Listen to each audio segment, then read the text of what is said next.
I walked into the therapist's office gripping my boyfriend's hand, still replaying last night's fight in my head, when I saw her, his wife, sitting in the waiting room, clutching her purse like she was holding on to the last piece of her sanity. She looked up and her eyes locked with mine, and for a second, I thought maybe I'd gotten the wrong room.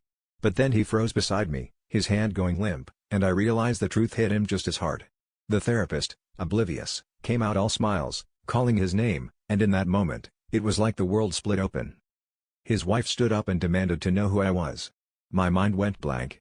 He stuttered, tried to say something about a work colleague, but she wasn't having it. She was already waving screenshots of hotel receipts and late-night texts.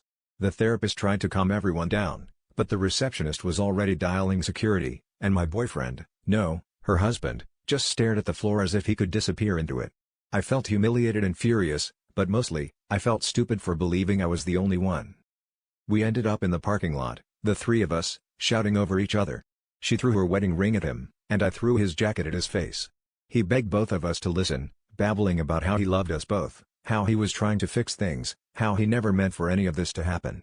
She broke down crying and I just stood there in disbelief, wondering how I could have missed every single sign.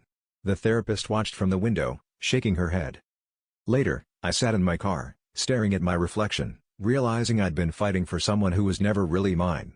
I told myself I wanted passion and excitement, but the truth was, I was addicted to the chaos, to being chosen over someone else, even if it was all a lie.